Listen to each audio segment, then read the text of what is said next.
देखिए, ये एक बहुत ही इंटरेस्टिंग और नया टर्न लिया है भारतीय राजनीति ने, जहां पर एक सिटिंग मुख्यमंत्री जिनको पीएमएलए केस में बेल मिली, जो बहुत ही कठिन होता है, जिसके प्रावधान बहुत ही कठिन होते हैं, उसमें बेल मिलना उससे ज्यादा कठिन होता है। बेल देते हुए ईडी कोर्ट ने कहा कि अरविंद केजरीवाल जी के खिलाफ कोई सबूत नहीं है। बेल देते हुए ये भी बकायदा ऑर्डर में लिखा गया कि ऐसा प्रतीत होता है कि ईडी ने द्वेष की भावना से काम किया। सुप्रीम कोर्ट ने भी बेल देते समय सीबीआई के ऊपर सख्त टिप्पणी की कि सीबीआई एक पिंजरे में बंद तोते की तरह काम करता पाया गया। इसके बावजूद एक सिटिंग मुख्यमंत्री ने अपना पद त्याग दिया, और वो इसलिए किया क्योंकि अरविंद केजरीवाल जी एक कट्टर ईमानदार हैं।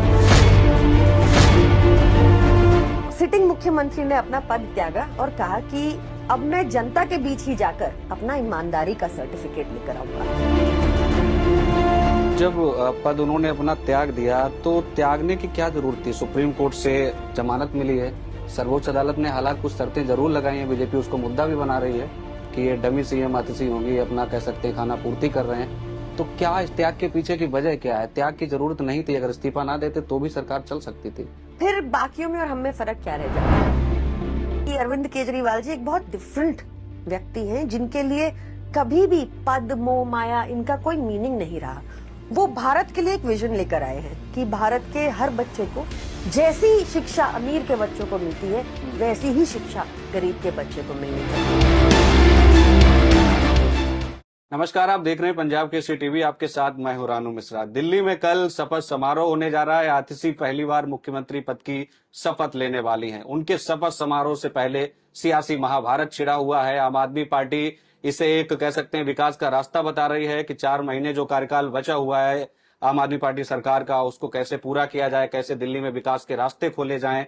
और सवाल ये भी उठ रहे हैं कि आखिर अरविंद केजरीवाल ने जो इस्तीफा दे दिया है, तो आखिर उन्होंने इस्तीफा क्यों दिया जब उनको जमानत मिल गई? देश की सर्वोच्च अदालत से एक प्राथमिक तौर पर उन्हें बेगुनाही का सबूत मिल गया। तो क्या उनके त्याग के पीछे की कहानी है और क्यों इस्तीफा देना पड़ा? और आतिशी का जो कल शपथ समारोह होने वाला है, उस कैबिनेट में जो मंत्री शामिल होने वाले हैं, उनको लेकर भी सवाल उठ रहे हैं। और अभी एक मंत्री जो और बन सकते हैं, उनका नाम का खुलासा नहीं हुआ। ऐसे तमाम वो सवाल हैं आम आदमी पार्टी से जुड़े हुए, दिल्ली सरकार से जुड़े हुए। इन तमाम सवालों को जानने की कोशिश करेंगे। हमारे साथ आम आदमी पार्टी की राष्ट्रीय मुख्य प्रवक्ता प्रियंका कक्कड़ मैडम है, उनसे जानने समझने की कोशिश करेंगे। मैडम, बहुत स्वागत है पंजाब केसरी टीवी पर। पहला तो सवाल यह है कि कल शपथ समारोह होना है, समय बहुत कम रह गया है, कैसे देखते हैं, क्या तैयारियां? देखिए, ये एक बहुत ही इंटरेस्टिंग और नया टर्न लिया है भारतीय राजनीति ने, जहां पर एक सिटिंग मुख्यमंत्री जिनको पीएमएलए केस में बेल मिली, जो बहुत ही कठिन होता है, जिसके प्रावधान बहुत ही कठिन होते हैं, उसमें बेल मिलना उससे ज्यादा कठिन होता है। बेल देते हुए ईडी कोर्ट ने कहा कि अरविंद केजरीवाल जी के खिलाफ कोई सबूत नहीं है। बेल देते हुए ये भी बकायदा ऑर्डर में लिखा गया कि ऐसा प्रतीत होता है कि ईडी ने द्वेष की भावना से काम किया। सुप्रीम कोर्ट ने भी बेल देते समय सीबीआई के ऊपर सख्त टिप्पणी की कि सीबीआई एक पिंजरे में बंद तोते की तरह काम करता पाया गया।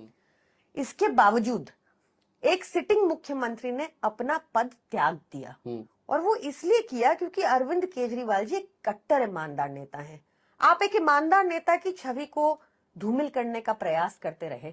बीजेपी 2013 से ही ये कर रही थी, पर पिछले 3 साल से शराब घोटाला, शराब घोटाला, शराब घोटाला, ऐसा बोल बोल के उन्होंने बहुत अपना कीचड़ आम आदमी पार्टी के ऊपर, अरविंद केजरीवाल जी के ऊपर फेंकने की कोशिश की जी।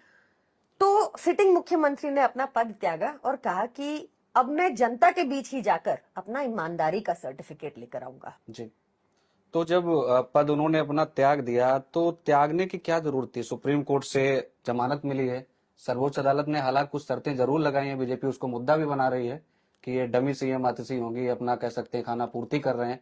तो क्या इस त्याग के पीछे की वजह क्या है? त्याग की जरूरत नहीं थी, अगर इस्तीफा ना देते तो भी सरकार चल सकती थी। फिर बाकियों में और हम में फर्क क्या रह जाता?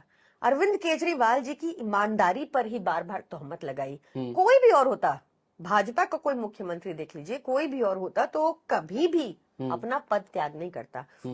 कोई चपरासी भी अपना पद नहीं छोड़ता आसानी से, कोई ब्यूरोक्रेट अपना पद नहीं कभी छोड़ेगा आसानी से। पर ये आपको दिखाता है कि अरविंद केजरीवाल जी एक बहुत डिफरेंट व्यक्ति हैं, जिनके लिए कभी भी पद, मोह, माया इनका कोई मीनिंग नहीं रहा। वो भारत के लिए एक विजन लेकर आए हैं कि भारत के हर बच्चे को जैसी शिक्षा अमीर के बच्चों को मिलती है वैसी ही शिक्षा गरीब के बच्चे को मिलनी चाहिए। उनका विजन बहुत क्लियर है कि जैसा इलाज एक करोड़पति को मिलता है वैसा ही इलाज एक गरीब को मिलना चाहिए। उनका मानना है जब ये बेसिक सुविधाएं, हेल्थ, एजुकेशन जब ठीक होंगी तभी भारत आगे बढ़ेगा।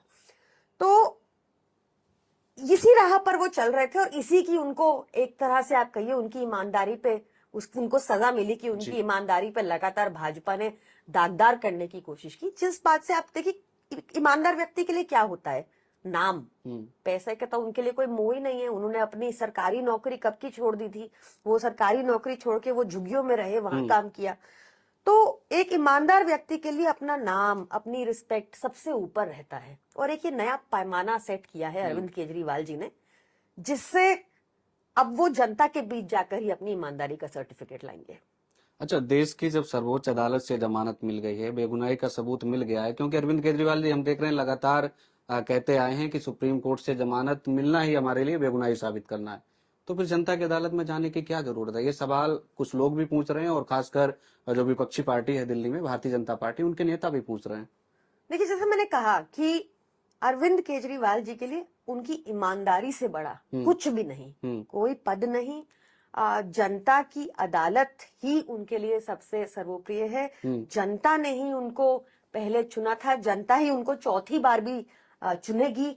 हम भी सुनिश्चित करेंगे कि अरविंद केजरीवाल जी जल्द से जल्द अपने पद पर वापस बैठे और जो सुविधाएं दिल्ली में हमारी जनता को मिलती है, चाहे फ्री बिजली हो, चाहे फ्री पानी हो, चाहे सर्वोच्च तरह की शिक्षा हो, उच्च स्तर की शिक्षा हो, मुफ्त शिक्षा हो, बहनों के लिए मुफ्त बस यात्रा हो, बुजुर्गों के लिए मुफ्त तीर्थ यात्रा हो, ये सब हम सुनिश्चित करेंगे कि कंटिन्यू रहे और अरविंद केजरीवाल जी के दोबारा मुख्यमंत्री बनने के बाद, चौथी बार मुख्यमंत्री बनने के बाद इसको और आगे लेके जाएंगे। चलो मान लेते हैं चौथी बार दिल्ली में फरवरी में चुनाव होंगे, जब कार्यकाल खत्म हो जाएगा 23 फरवरी को, सरकार आ जाती है, तो अरविंद केजरीवाल मुख्यमंत्री कैसे बन पाएंगे? शर्तें तो वही लागू रहेंगी सुप्रीम कोर्ट की जमानत में जो अभी लागू है। देखिए, एक दुष्प्रचार चलाया जा रहा है, वो भी भाजपा द्वारा। जी।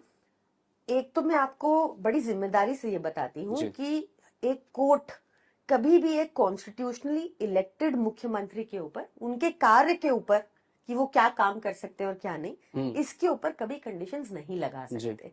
ये कानूनी तौर से इनकरेक्ट होगा। जो शर्त लगी है उसको भी मैं समझाती हूँ। भाजपा कह रही है कि फाइलें साइन करना अलाउड नहीं है, ये भाजपा का वर्जन है। सुप्रीम कोर्ट का वर्जन है कि फाइलें वही साइन कर सकते हैं जो फाइलें एलजी के पास भेजेंगे अरविंद केजरीवाल जी।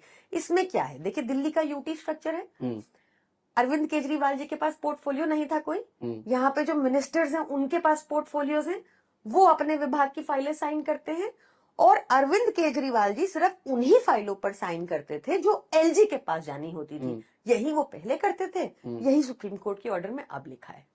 तो ये तो अभी भी कर सकते थे, त्याग देने की जरूरत ही नहीं थी, इस्तीफा क्या जरूरत थी इस्तीफा देने की? देखिए, बिल्कुल नहीं थी, पर वो फिर भाजपा ही होते। तो यहाँ पे वो आम आदमी पार्टी है, कट्टर ईमानदार नेता हैं, उनके लिए कभी भी पद, मोह, माया कुछ मैटर नहीं करता। उनके लिए देश सबसे इम्पोर्टेंट है, उनके लिए विजन की देश के हर बच्चे को अच्छी शिक्षा मिले सबसे इम्पोर्टेंट है। तो उन्होंने पद त्याग दिया, अब वो अपनी जनता के बीच में जाएंगे और जनता ही सुनिश्चित करेगी चौथी बार भी उन्हें मुख्यमंत्री बनाना।